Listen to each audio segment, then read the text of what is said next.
அருட்பெருஞ்சோதி அருட்பெருஞ்சோதி தனிப்பெரும் கருணை அருட்பெருஞ்சோதி. எல்லா உயிர்களும் இன்புற்று வாழ்க, வள்ளல் மலரடி வாழ்க வாழ்க, கொல்லா விரதம் குவளை எல்லாம் ஒங்குக, நல்லோ நினைத்த நலம் பெறுக, நன்றி நினைத்த எல்லோரும் வாழ்க இசைந்து. உலக மக்களே, அறிவார்ந்த அன்பர்களே, ஆண்மநேய ஒருமைப்பாடுடைய அன்பர்களே, வல்லப்பமணம் அருளிய திருவுட்பாவிலிருந்து 6 திருமுறைகளிலிருந்தும் அருட்பெருஞ்சோதி ஆண்டவருடைய திருவிளையாடலை பார்த்து கொண்டிருக்கிறோம். அருட்பெருஞ்சோதி ஆண்டவர் திருவிளையாடல் இந்த பிரபஞ்சம் தோன்றிய காலத்திலிருந்தே எத்தனையோ திருவிளையாடல்கள் நடந்தன. கலியுகத்தினுடைய கடைசி திருவிளையாடல் கிரேதயுகம், திரேதயுகம், துவாரயுகம், கலியுகம். கலியுகத்தினுடைய கடைசி கட்டத்தில், ஏனென்றால் யுகங்களெல்லாம் முடிந்து விட்டது, மார்க்கங்கள் முடிந்து விட்டது, சமயங்கள் முடிந்து விட்டது. இப்படிப்பட்ட சூழ்நிலைகளில் உலக மக்களுக்கென்று ஒரு ஆன்மீக பாதை வேண்டும், ஆன்மீக வழி வேண்டும். அப்போ அவர்களுக்கென்று ஒரு மார்க்கம் வேண்டும். அந்த மார்க்கம் இறைவனால் உருவாக்கப்பட்ட மார்க்கமாக இருக்க வேண்டும். அருட்பெருஞ்சாண்டவர் சுத்த சன்மார்க்கத்தை நிறுவி தன் மகன் கையில் ஒப்படைத்து இந்த பிரபஞ்சத்தை இயக்க வைக்க வேண்டும். அப்போ அந்த சமயங்களும் மதங்களும் மார்க்கங்களும் இருக்கக்கூடாது. சுத்த சன்மார்க்கம் என்பது இறைவனால் உருவாக்கப்பட்ட ஒரு தனி மார்க்கம். அருள் நெறி கொண்டது, பெருநெறி கொண்டது, சமயங்களையும் மதங்களையும் மார்க்கங்களையும் சாராத ஒரு நெறி. அப்படிப்பட்ட நெறியை தன் மகனிடம் ஒப்படைத்து இந்த பிரபஞ்சத்தை இயக்க வேண்டும் என்பதற்காகவே 1823ஆம் ஆண்டு தொடங்கி 30/1/1874 இரவு 12 மணி வரையிலும் 51 ஆண்டுகள் திருவிளையாடல் செய்து கொண்டிருக்கிறார். அதை தான் நம் திருவொற்பாவிலிருந்து பார்த்து கொண்டிருக்கிறோம். தனது மகனை, தனது செல்வ பிள்ளையை ஒரு தாயின் வழியாக வருவிக்க செய்து எப்படியெல்லாம் 8 ஆண்டுகளுக்கு ஒரு முறை எப்படியெல்லாம் அருளை கொடுக்கிறார் என்பதை தான் நாம் திருவொற்பாவிலிருந்தே பார்த்து கொண்டிருக்கிறோம். அந்த வகையில் நாம் பார்க்க வேண்டிய பாடல் திருவருள் முறையீடு 1ஆம் திருமுறை பதிகம் 6 பாடல் 71. காரணம், இந்த திருவருள் முறையீடு எப்படி உருவாகிறது என்றால், தன் மகனை இந்த ஒரு பெண்ணின் வழியாக, ஒரு தாயின் வழியாக வருவிக்க செய்து 8 ஆண்டுகள் வரையிலும் தன் மகனுக்கு எந்த விதமான அருளை கொடுக்கவில்லை. வருவிக்க உற்ற ஆண்டிலிருந்து எதுவிதமான அருளை கொடுக்கவில்லை. அதாவது குழந்தை பருவத்தில் இருக்கும்போது தில்லை தளத்திடையே சிவரகசியத்தை காட்டியது. அதன் பிறகு, அதாவது அதற்கு முன்னால் ஒரு தாயின் கருவறையில் இருக்கும்போது எப்படியெல்லாம் திருவிளையாடல் செய்தார் என்பதை நாம் பார்த்து விட்டோம். கருவறையிலே இருக்கும்போது, கருவறை இருட்டாக இருக்கிறது என்று சொல்லும்போது தன் மகனுக்கு கருவறையிலே போய் ஒளி காட்டியது. அதன் பிறகு இவர் பசி என்று கருவறையிலே இருக்கும் நினைக்கும் போது தன் மகனுக்கு கருவறையிலே போய் அருள் அமுதம் ஊட்டியது. அதன் பிறகு அமுத தென்றல் காற்று வீசியது. இதெல்லாம் நாம் பார்த்தோம். 1ஆம் ஆண்டிலிருந்து என்ன நடந்தது? வருவிக்க உற்ற 1ஆம் ஆண்டிலிருந்து 8 ஆண்டுகள் வரையிலும் எந்த விதமான நிகழ்வுகளும் நடக்கவில்லை, திருவிளையாடல் நடக்கவில்லை.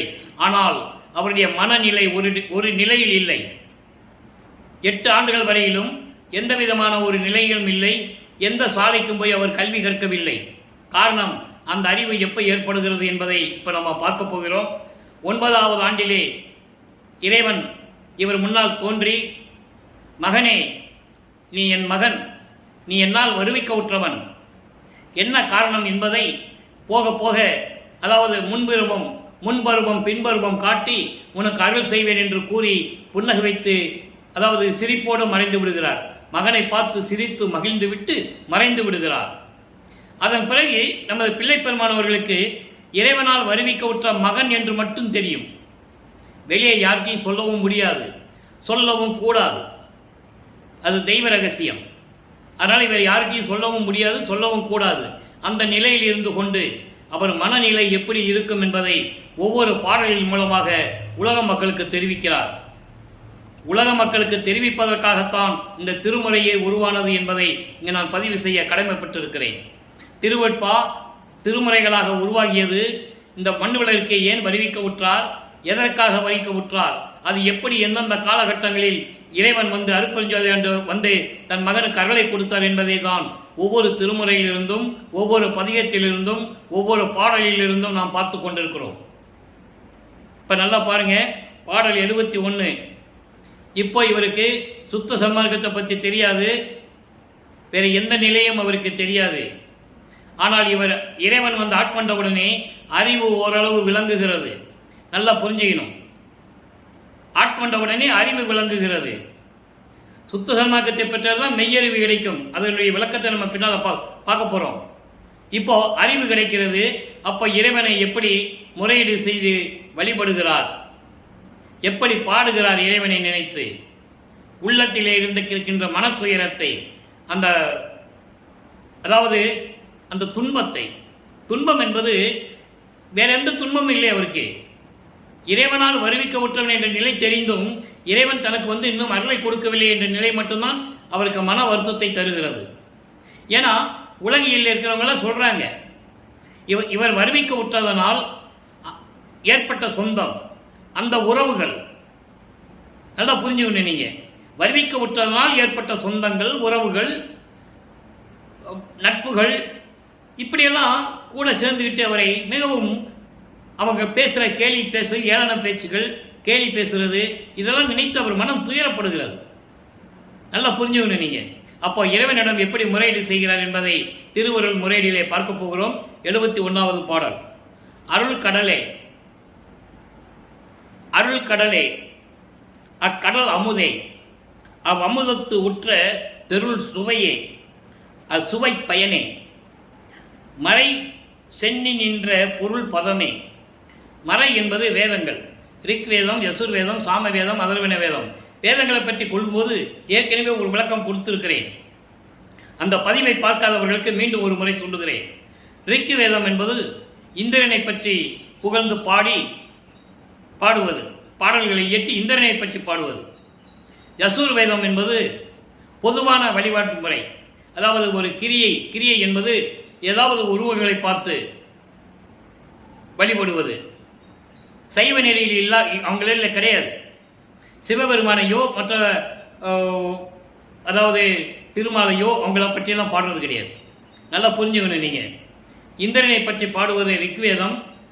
யசுர் வேதம் என்பது பொதுவான வழிபாடு, வேள்விகளை வளர்த்து அவங்களுக்கு யாரை பிடிக்குதோ அந்த உருவத்தை அமைத்து வழிபடுவது. சாமவேதம் என்பது நாக தேவதைகள், சிறு தெய்வங்களை பற்றி பாடுவது. அதாவது உதாரணமாக வீரம்மா, காளி, மாரியம்மா அப்படிலாம் சொல்லுவாங்க, அவங்கள பற்றி பாடுவது. நாக தேவதைகளை பற்றி பாடுவது. அதர்வன வேதம் என்று பிரம்மனை பற்றி பாடுவது. இதுதான் வேதங்கள். வேதங்களுக்கு சைவ நெறி தெரியாது. அப்போ அந்த நிலையில் இருக்கும்போது இந்த 4 வேதங்களும் அவனுடைய விளக்கங்களுக்கு மேல் விளங்கி கொண்டிருக்கின்ற இறைவன் இதெல்லாம் பார்த்துட்டு இருக்கிறார். அதை இந்த பாடலில் சொல்றார். மறை சென்னி நின்ற பொருள் பதமே, அப்பதத்து அரசே, நின் புகழ் நினையா இருள் குண மாயை மனத்தேனையும் உவந்து ஏன்று அருளே. பாடல் உங்களுக்கு புரியாட்டாலும் விளக்கம், இறைவனுடைய கொடுத்த விளக்கம் உங்களுக்கு எளிமையா புரியும். இங்க பாருங்க, அருள் கடலே என்பது கடலுக்கு எல்லை கிடையாது. அதுபோன்று கடல் போன்று அருளை உடைய இறைவனே அக்கடல் அமுதே.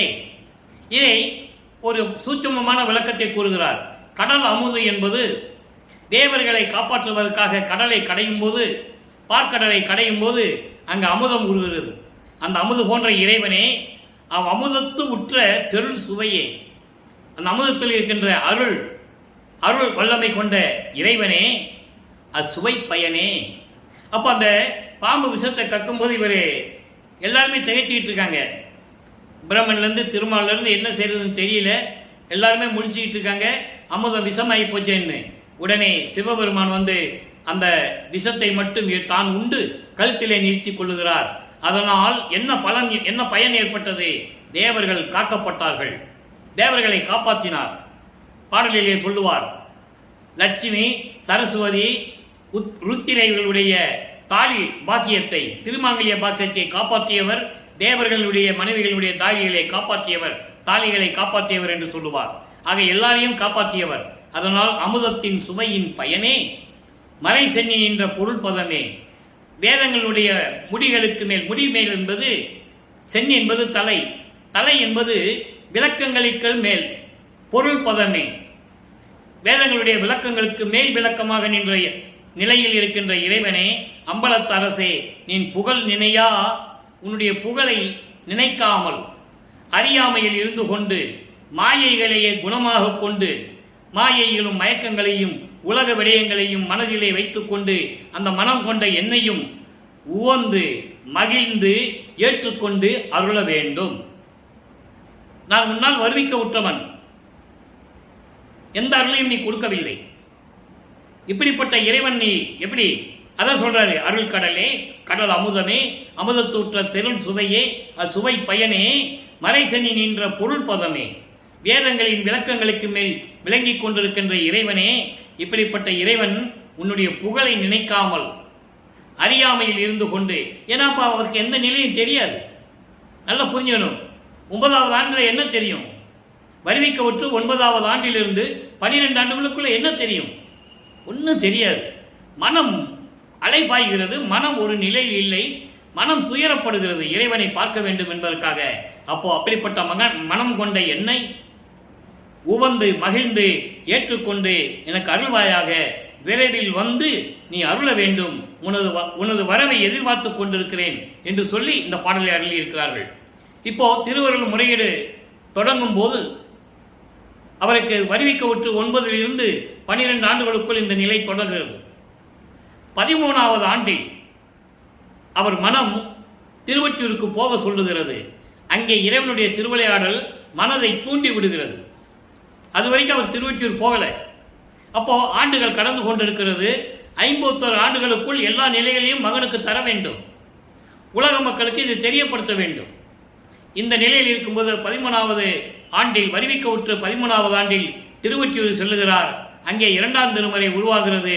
பதிகம் 9 அவலத்து அலங்கள். அவலத்து அலுங்கள். அவலத்து அலுங்கள் என்பது தனது கேவல நிலையை, தனது துன்பங்களையும் துயரங்களையும் ஏளன பேச்சுகளையும் கிண்டல்களையும் தாங்கிக் கொண்டு இருக்க முடியாத ஒரு நிலையில் அவர் மனம் எப்படி வருந்துகிறது என்பதை இறைவனிடம் கூறுவது, முறையிடுவது. பாடல் 10வது பாடலை நல்லா கவனிங்க. இப்போ வல்லப்பமானவர்கள் 2வது எட்டில் இருந்து கொண்டிருக்கிறார். அருட்பெருஞ்சோதி ஆண்டவர் 51 ஆண்டுகளை 8 8ஆக பிரிக்கிறார். நல்லா கவனிக்கணும். முதல் 8 ஆண்டுகளுக்குள் எந்த அருளையும் அவர் கொடுக்கவில்லை. 2வது எட்டில் திருவொற்றியூர் சென்று அபலத்தலங்கள் பதியத்தை உருவாக்கி இறைவனிடம் முறையீடு செய்கிறார்.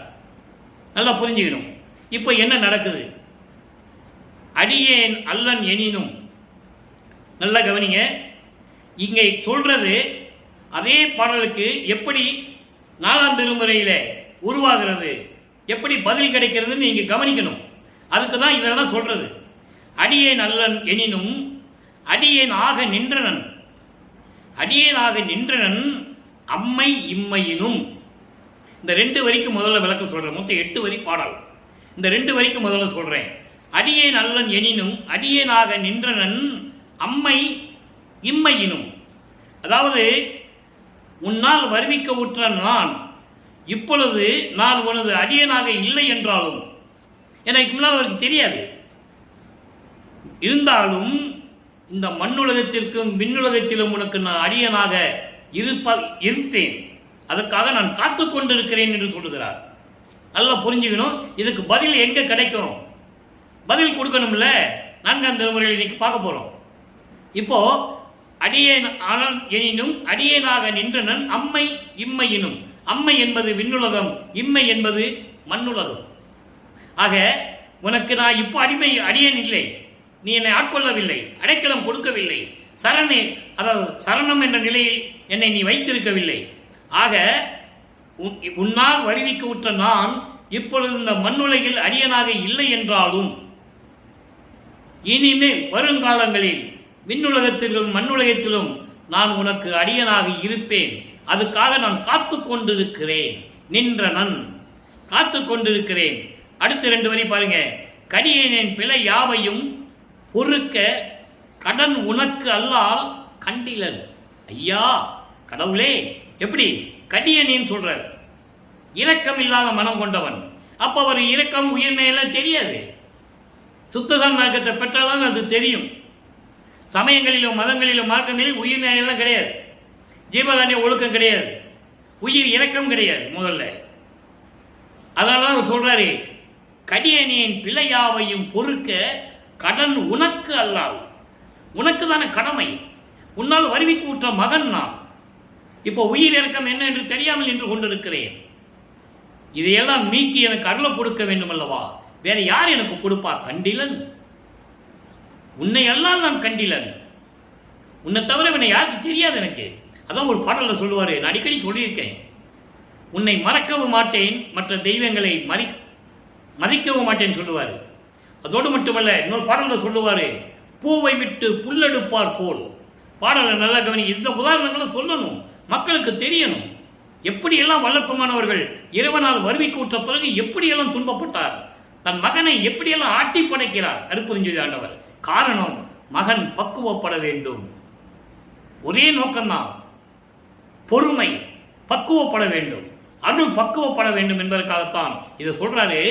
பூவை விட்டு புல்லெடுப்பார் போல் கோவையிட்டு வெம்பிரி தேவர்களை கூடுவார் மற்றவரை நான் கூடியிடேன், கூடுவேனால் ஓவரவால் உனையே அப்படின்னு சொல்லுவார். ஒரு ஆளை கூப்பிட்டு அங்கே பூ இருக்கப்பா எடுத்துட்டு வான்னு சொன்னா அவன் போய் புல் எடுத்துட்டு வரான், பூவை எடுக்கிறது இல்லை. ஆனா உன் திருப்பாத தேவை விட்டு உன்னுடைய திருவடியை வணங்காமல் வெம்பிரவி தேவர்களை கோவையிட்டு, வெம்பிரி தேவர்கள், உன்னை தவிர எல்லாமே வெம்பிரவி தேவர்கள் சொல்றாரு. நல்லா புரிஞ்சுக்கணும் நீங்க. இதனுடைய விளக்கம் நீங்க நம்ம பார்க்க போறோம். அருட்பெருஞ்சோதி ஆண்டவர் தவிர இது எல்லாம் தேவர்கள், வெம்பிரவி தேவர்கள் சொல்லுவாரு. அதுக்கான உதாரணங்களை, நிறைய உதாரணங்களை நம்மளால் சொல்ல முடியும். திருவெட்பாவில் இருக்கிறது, யாரும் மறுக்க முடியாது. அப்படி வெம்பிரி தேவர்களை குலவையிட்டு கூடுவார்களுடைய கூட்டத்தில் நான் சேரமாட்டேன். அவ்வளவு உறுதியா சொல்றாரு. சேரமாட்டேன், நான் சேர்ந்துட்டேனா ஒன்ன மறந்துடுவேன்னு அர்த்தம். கூடுவேனால் ஓவரவால் உனையே, உன்னை நான் விட்டுருவேன். நான் சத்தியமா சொல்றேன், நான் போக மாட்டேன்னு சொல்றாரு. அதான் இங்க சொல்றாரு, வேறு கண்டிலன், உன்னை தவிர வேற யாருக்கு தெரியும்? கடவுளே, பொடி கொள் மேனியும் புண்ணிய முதலே, புண்ணியம் கடை புங்கவரை வேறே. அதாவது திருநீர் அணிந்து, அதாவது திருநீர் பூசிய தேகத்தோடு உடைய என் புண்ணியனே, புன்னை மலர், அதாவது என்ன சொல்ற பாருங்க, புன்னையம் சடை புங்கவர் ஏரே. அதாவது புன்னை மலர் என்பது கொன்றை மலர். சிவபெருமானுக்கு பிடித்த மலர் கொன்றை மலர். வெற்றி வாகை சூடும் மலர் என்று சொல்லுவார் வல்லற்பமானவர்கள். ஒரு பாடலிலே சொல்லுவார். அதாவது சமயங்களையும் மதங்களையும் மார்க்கங்களையும் சூழ்ந்திருந்த காலகட்டங்களில் 3 திருமறைகளுக்குள் இப்படிதான் சொல்லுவார்.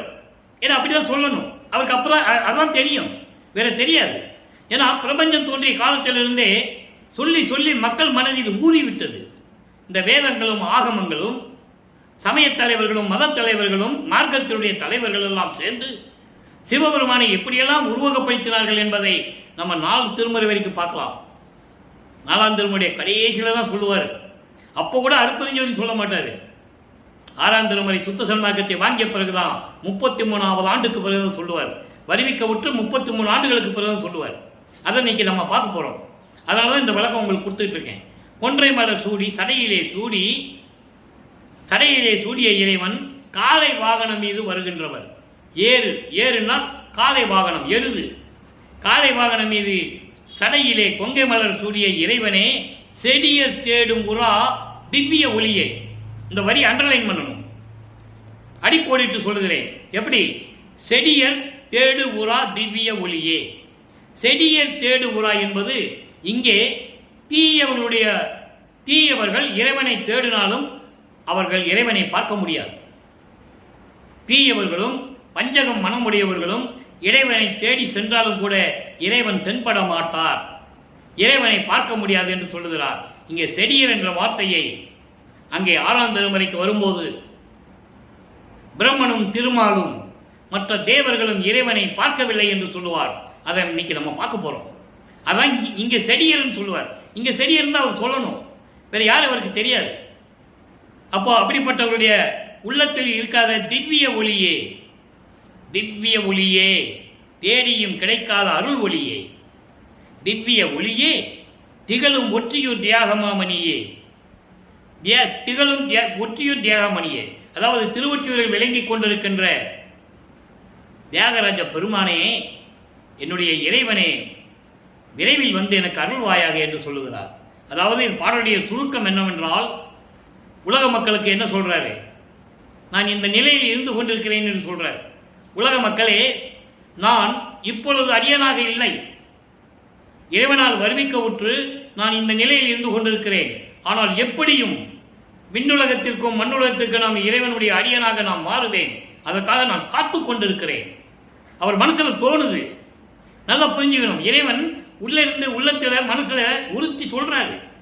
ஆனா இவருக்கு அது தெரியாது. அதான் மனசுல தோன்றதே பாடல்ல சொல்றாரு. அதை 4ஆம் திருமுறை வரும் சொல்லும் போதே, ஏனாவன் எனினும் யான் அம்மையின் நின் அடியே நான் அறிந்தேன், இதய மலர்ந்தேன் என்று சொல்லுவார். அந்த பாட்டுடைய விளக்கெல்லாம் நம்ம பார்த்துட்டோம். நல்லா புரிஞ்சுக்கணும். அங்க வரும்போது அவருக்கு விளக்கம் தெரியும். இறைவன் ஆட்கொண்ட பிறகு இங்க நான் அடியனை இல்லைன்னு சொல்லுவார். சரி, அதெல்லாம் பார்த்தாச்சு. இப்படி தீயவர்களின் உள்ளத்தில் இருக்கின்ற இறைவன், அப்படிப்பட்ட அருள் ஒளியே, திருவொற்றில் இருக்கின்ற இறைவனே, விரைவில் வந்து எனக்கு அருள்வாயாக என்று சொல்லுகிறார். ஆக 2 திருமுறை முடிந்து விட்டது. வல்லப்பெருமான்கள் வருவிக்க உற்று 16 ஆண்டுகள் முடிந்து விட்டது. அதன் பிறகு 13வது ஆண்டில் 16வது முடிந்து விட்டது. 17வது ஆண்டில் அடியெடுத்து வைக்கிறார். 3வது எட்டில் 24 வருவிக்க உற்று 24 ஆண்டுகளுக்குள் என்ன நடந்தது இப்போ பார்க்க போறோம். நல்லா கவனிச்சுட்டே வரணும். இறைவனுடைய திருவிளையாடல் என்ன நடந்தது, நடந்ததா நடக்கலையா? அப்ப திருவிளையாடல் எப்போ நடந்தது உலக மக்களுக்கு சொல்லணும். அதை திருவூர்பாவில் சொல்றாரு. அதை இந்த வள்ளலார் ஊழியன் உங்களுக்கு சொல்லிட்டு இருக்கேன். பதிகம் 7 3ஆம் திருமுறை இன்ப புகழ்ச்சி பாடல் 10. இன்ப புகழ்ச்சி 10 பாடல், 9 பாடலை நம்ம பார்த்துட்டோம். இன்னைக்கு 10வது பாடல்.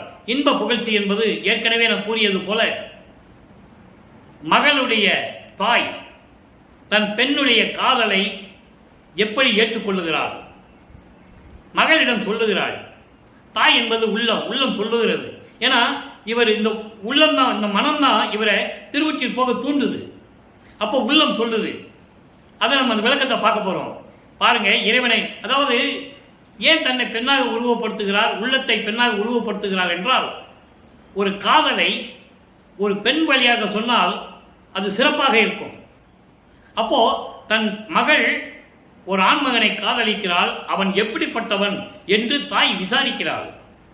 விசாரித்து விட்டு மகளிடம் வந்து சொல்லுகிறாள், உலக மக்களிடம் சொல்லுகிறார். எப்படின்னு நம்ம பார்ப்போம்.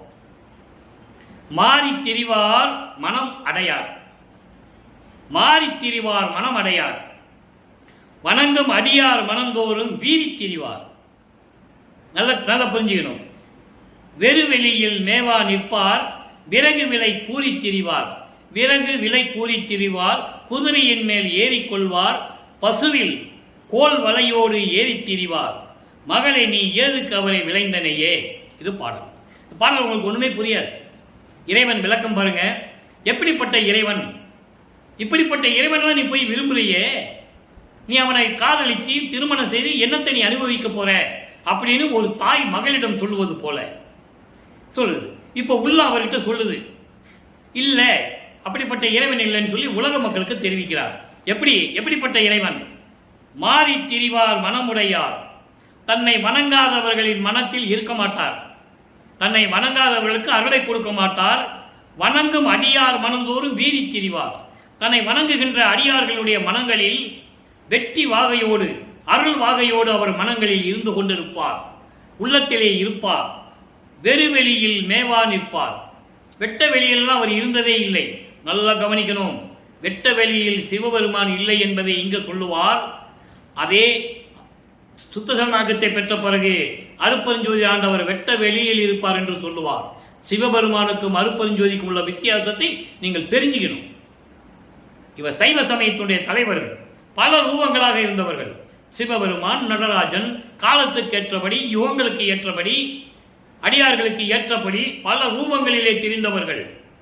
சுத்த சன்மார்க்கத்தின் தலைவன் இறைவன் அருப்பெருஞ்சோதி ஆண்டவர் அப்படி அல்ல. ஒரே இறைவன், ஒரே ரூபம், ஜோதி வடிவம். அந்த விளக்கத்தை தான் இன்னைக்கு நம்ம பார்க்க போறோம். அற்புதமான நிகழ்வு இன்னைக்கு, நல்லா கவனிங்க. அப்போ சிவபெருமான் வெட்ட வெளியில் இருக்க மாட்டார், அருப்பெருஞ்சோதி ஆண்டவர் வெட்ட வெளியில் இருப்பேன்னு சொல்லுவார். நல்லா புரிஞ்சுக்கணும் நீங்க. அப்போ அடுத்து சொல்லுவார் பாருங்க, விறகு விலை கூறி திரிவார். இந்த விறகு விலை கூறி தருவார் என்பது மதுரையிலே சிவபெருமான் நடத்திய ஒரு திருவிளையாடல். இப்போ சிவபெருமானை பற்றி தான் அவர் சொல்லணும், வேற வழி இல்லை.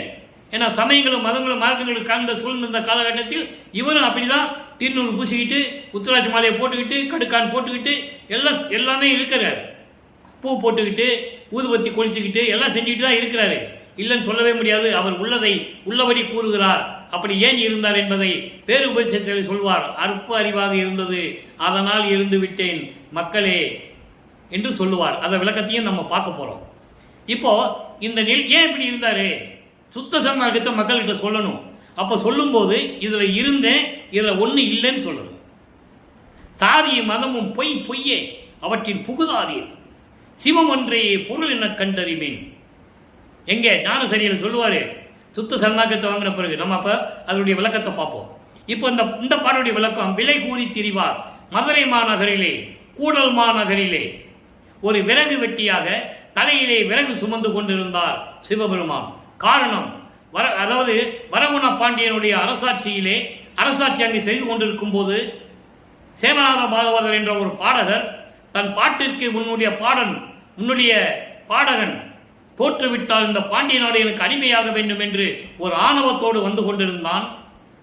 அதை முறியடிக்க வேண்டும், பாடபத்தருக்கு அருளை கொடுக்க வேண்டும், வரகுண பாண்டியனுடைய மானத்தை காக்க வேண்டும், பாண்டிய மண்ணுடைய மானத்தை காக்க வேண்டும். அதனால் ஒரு விறகு வெட்டியாக சுமந்து கொண்டு அந்த சேமநாத பாகவதருடைய ஆணவத்தை அடக்குகிறார். அதான் சொல்றாரு, விறகு விலை கூறி திரிவார். தெளிவா விறகு விற்றவர். இதை திருவடி புகழ்ச்சியை சொல்லுவார். 1ஆம் திருமுறையிலே திருவடி புகழ்ச்சி சொல்லுவார். அதாவது எரிவிறகு விற்க வளர்கூடல் தெருதோறும் இயங்கிய இறக்கப்பதம். எரிவிறகு விற்க வளர்கூடல் தெருதோறும், வளர்கூடல் என்பது மதுரை. அந்த காலத்தில் அது பேர் கூடல் மாநகர். அப்போ அழகான செழிப்பான வடல், அதாவது கூடல் நகர், அதாவது மதுரையிலே தெருவிலே விறகு வெட்டியாக தலையிலே விறகு சுமந்து கொண்டு இயங்கிய இறக்கப்பதம், கருணை உள்ள திருவடி என்று சொல்லுவார். அதோடு மட்டுமல்ல, அதே நேரத்தில் வாதபுரானுக்கும் சொல்லுவார். பின்னால பாருங்க, வாதபுரான் என்பது பின்னாளில் சிவபெருமானால் மாணிக்க வாசகர் என்று அழைக்கப்பட்டவர். குதிரையின் மேல் கொள்வார். வாதபுரான் அதாவது மாணிக்க வாசகர், வாதபுரான் என்ற மாணிக்க வாசகர் அதிமர்த்தன பாண்டியனுடைய அரசவையிலே நிதி அமைச்சராக இருக்கும்போது இறைவனுடைய திருவிளையாடல் தொடர்கிறது. மன்னனிடம் உன்னுடைய படையிலே குதிரை படைகள் கம்மியாக இருக்கிறது, கலிங்கத்து மன்னன் படையெடுத்து வரப்போகிறான், உன்னுடைய நிதி அமைச்சரை வாதபுரானை குதிரை வாங்க சொல்ல அனுப்பு என்று சொல்லுகிறார். ஏனால் வாதபுரானை மாணிக்கவாசகரை மாற்றணும். அப்போ மாணிக்கவாசகருக்கு எதுவுமே தெரியாது. அப்போ இறைவனுடைய அருள் அங்கே கிடைக்கணும், திருவிளையாடல் பண்ணணும், திருவாசகம் உருவாகணும், நல்லா புரிஞ்சுக்கணும். தேவாரம் திருவாசகம் உருவாகணும். அதுக்காக தான் இவங்களையெல்லாம் ஆட்கொண்டவர், ஞானத்தை கொடுத்தார். அவ்வளவுதான். இப்ப பாருங்க, குதிரை வாங்க சொல்லிட்டாரா, இவர் போய் காசு கொண்டு போய் ஒரு இடத்துல தூங்கிட்டு இருந்தார். அடியார் வேடத்தில் சிவபெருமான் வருகிறார். வந்தவர் இறைவன் என்று வாதபுரானுக்கு தெரியாது. அடியார் சொன்ன இறைவன் சொன்ன மாதிரி, அதாவது இந்த குருட்டு பக்தின்னு சொல்லுவாங்களோ, முரட்டு பக்தி, அந்த மாதிரியில் இருந்தவர் அவர். அப்போ அடியார் வேடத்தில் வந்து சொல்லிட்டு போயிட்டாரு.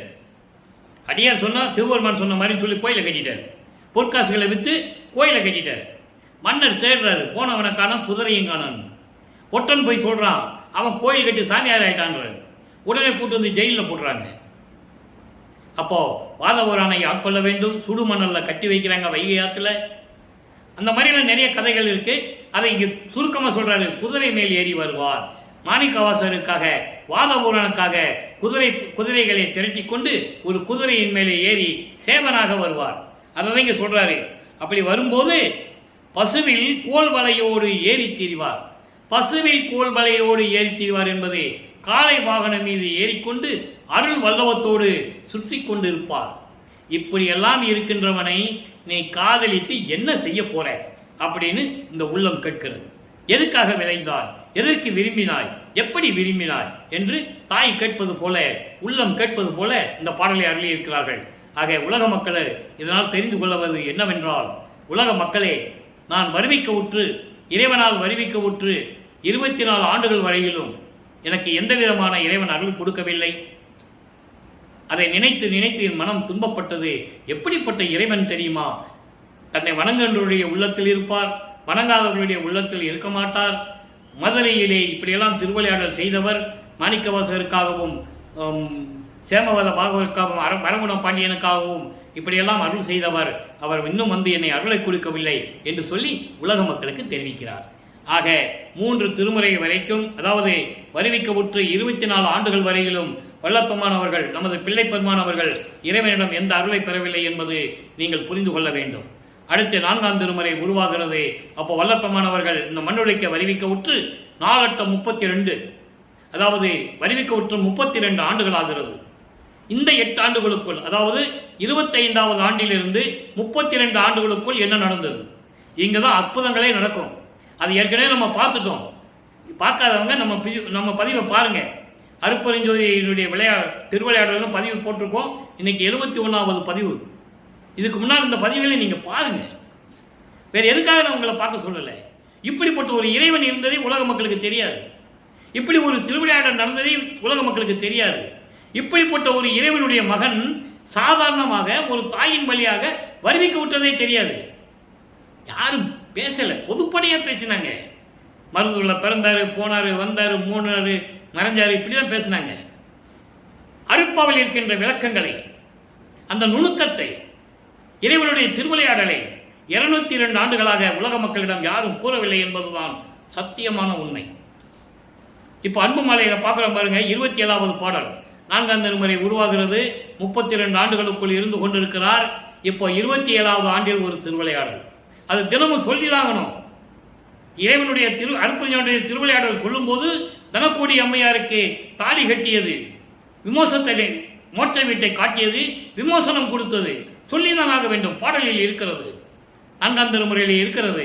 திருமணத்தின் போது பிரம்மன் திருமால் வானவர்கள் பூரா வந்து என்னை வாழ்த்தினார்கள், வந்து அமர்ந்து இருந்தார்கள். ஆனால் என் தாயும் தந்தையும் வரவில்லை என்று சொல்லுவார். அந்த தாயும் தந்தையும் எப்படி வந்தார்கள் என்பதை 6ஆம் திருமுறையிலே சொல்லுவார்.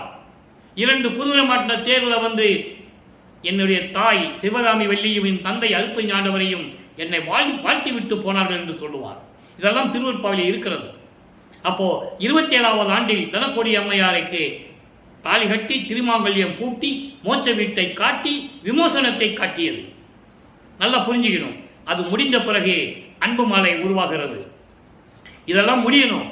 ஏன்னா விட்டுட்டு தாலி கட்டிட்டு அந்த அம்மாவுக்கு மோட்ச வீட்டை காட்டிட்டு விமோசனம் கொடுத்துட்டு அந்த 10 பந்தங்கள்லேருந்து வெளியே வரணும். இது காலத்தின் கட்டாயம். மக்களிடம் யார் சொல்லல, அகலியை சொன்னார்கள். கௌசிக முனிவனால் தன் கணவனால் ஏற்பட்ட அந்த சாபத்தை விமோசனம் எப்ப கிடைக்கும் என்று கேட்கும்போது ராமர் பாதம் பட்டால் கிடைக்கும் என்று சொன்னார்கள். மக்கள் நம்பினார்கள். ஆனால் இதை மக்களிடம் சொல்லவில்லை. யாருக்குமே தெரியாது. யாருக்கும் தெரியாது. தாலி கட்டிட்டு மனைவியை தெருவில் விட்டுட்டு வந்துட்டாருன்னு தான் சொன்னாங்க. எவ்வளவு பெரிய தவறு! நீ மக்கள் புரிஞ்சு கொள்ளணும். இறைவனுடைய திருவிளையாடல் நடக்கும்போது இதெல்லாம் புரிஞ்சுக்கணும். அப்போ அந்த நிலை வரும்போது இப்ப என்ன பண்ணணும்? நீமே என்ன பண்ணணும்? ஒரு கடுக்கான கலட்டணும், திருநீர் பூசுறதை விட்டுணும்.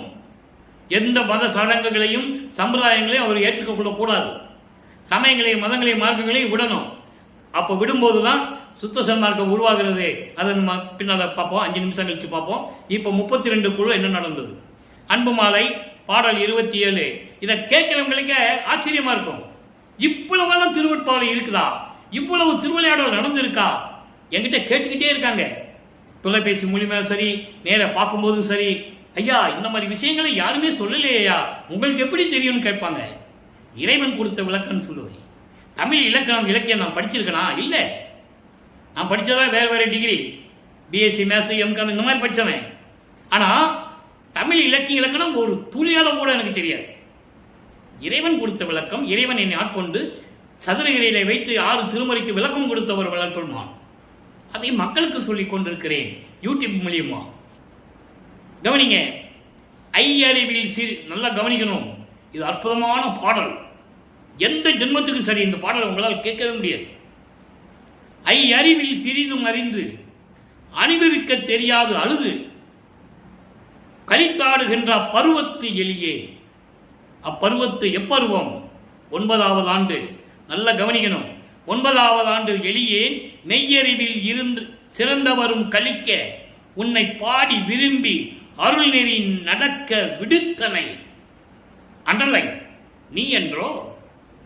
அப்ப இறைவன் ஆட்கொண்டதை சொல்றார் பாருங்க.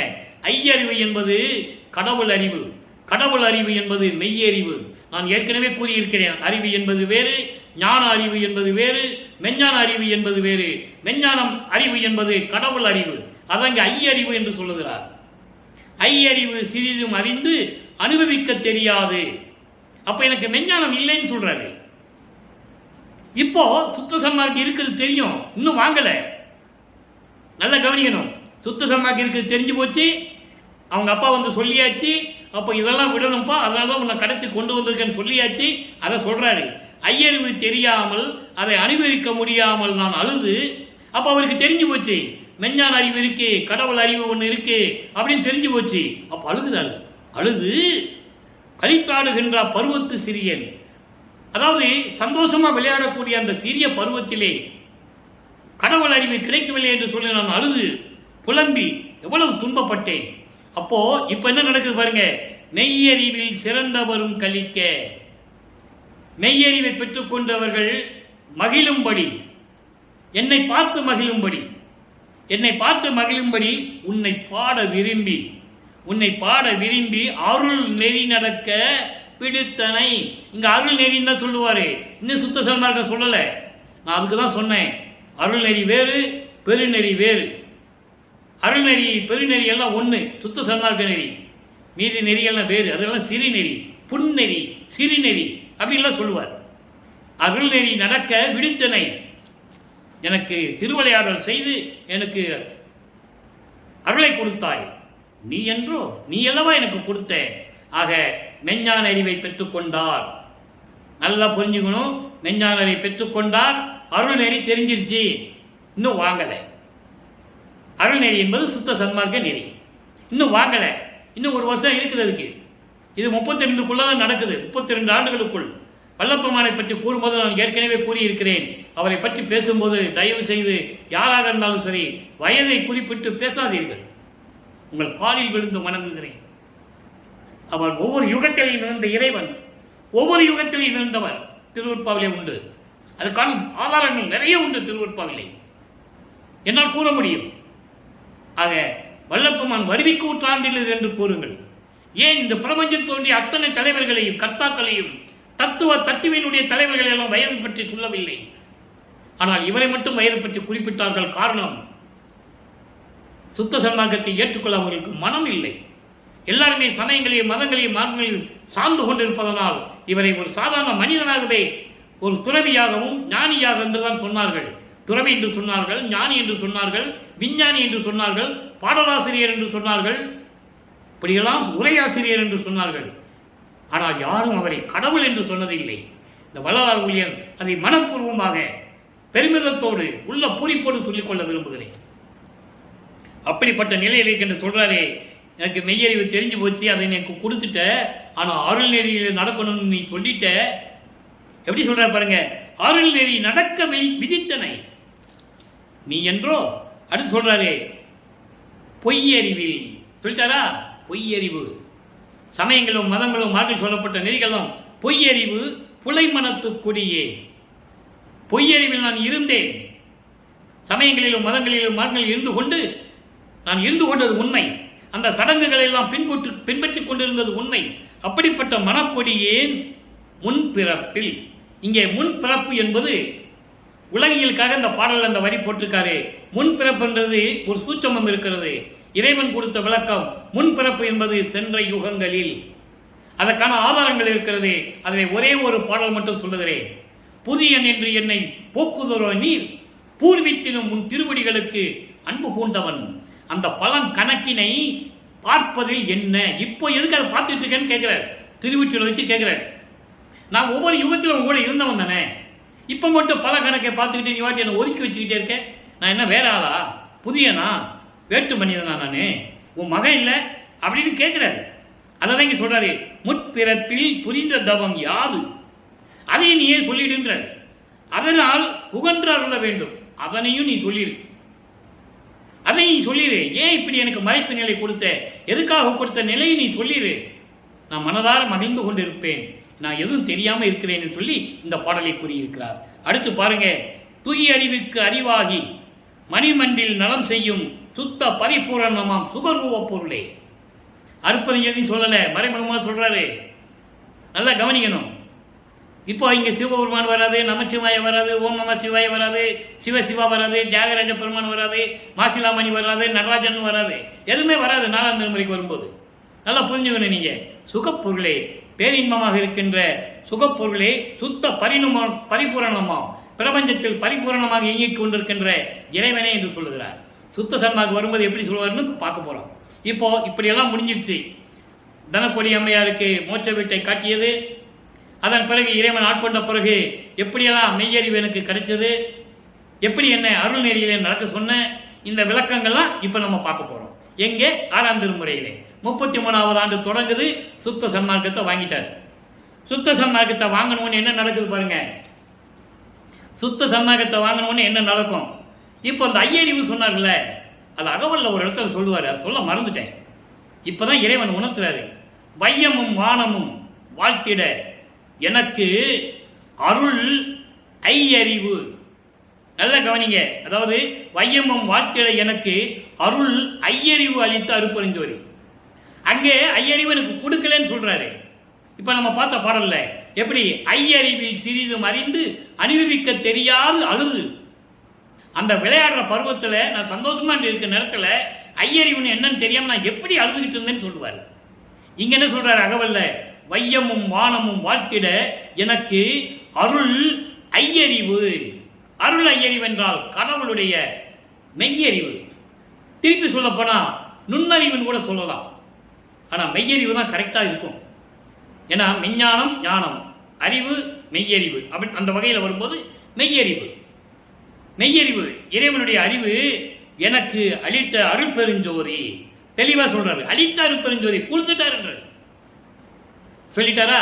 இப்போ இந்த நிலைகள்லாம் முடிஞ்சிருச்சு. இந்த ஐயறிவுக்காக ஒரு பாடல் உதாரணம் திருவுட்பாவிலே அகவல் அருட்பெருஞ்சோதி அகவல்ல இருக்கு. இப்போ சுத்த சன்மார்க்கத்தை வாங்குறாரு.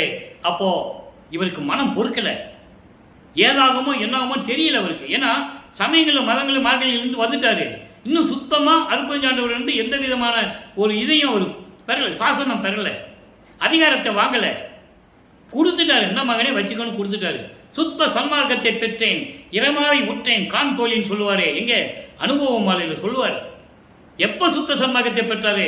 சரியை கிரியை யோக நிலையை கடந்து, தத்துவங்களை கடந்து, அந்தங்களை கடந்து, அதெல்லாம் சொல்லுவாரு. அதெல்லாம் போன பிறகு சுத்த சன்மார்க்கம் கிடைக்கும். இப்ப எல்லாம் கடந்துட்டாரு, சுத்த சன்மார்க்கத்தை வாங்கிட்டாரு.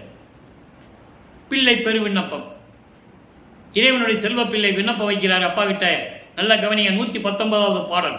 உவந்து எனது உள்ளத்தை உணர்த்திய எல்லாம் உருமலை இலக்கு என நம்பி சிவந்த தோல் பனைத்த மிக உள்ளம் கழிப்ப நின்றதும் நிலைத்த மெய்ப்பொருள் இப்பவந்தனில் பெறுதல் சத்தியம் எனவே பற்பல குறிகளால் அறிந்து, பற்பல குறிகளால் அறிந்து, பற்பல குறிகள் என்பது உன்னுடைய திருவிளையாடலால் பல திருவிளையாடலை நான் அறிந்து கொண்டேன். சிவந்த பொன்மலை போல் இருந்ததும் இந்நாள் திகைப்பதும். எப்படி இருந்தாரு, ஏன் திகைச்சாரு? நின் திருவள்ளம் அறியுமே. இதுக்கு பதில் பாருங்க, விளக்கம். அதாவது மகிழ்வோடு எனது உள்ளத்தில் நீ உணர்த்தியதையெல்லாம் நான் உணர்ந்த போது நான் என்ன நினைத்தேன் தெரியுமா? அதாவது நாம் அடைவது மலையை தொட வேண்டும். உருமலை, மலை என்பது மலையை தொட வேண்டும், மலையின் உச்சியை தொட வேண்டும். அதுதான் நமது லட்சியம் என்று நான் இருந்தேன், நம்பி இருந்தேன். மலையின் உச்சி எது? சுத்த சிவஞான வெளி. 16 நிலைகளை கடந்து போவது, தத்துவங்களை கடந்து போவது, அந்தங்களை கடந்து போவது. அந்த நிலைகளை நான் அடைய வேண்டும் என்ற லட்சியத்தோடு இருந்தேன், நம்பி இருந்தேன். என்ன சொல்றா பாருங்க, நம்பி இருந்தேன். சிவந்த தோல் பனைத்த, நிவந்த தோல். நிவந்த தோல்னா தோலை உயர்த்திக்கிட்டு, நெஞ்சை நிமித்திக்கிட்டு, அவ்வளவு தைரியமா நான் நம்பி இருந்தேன்.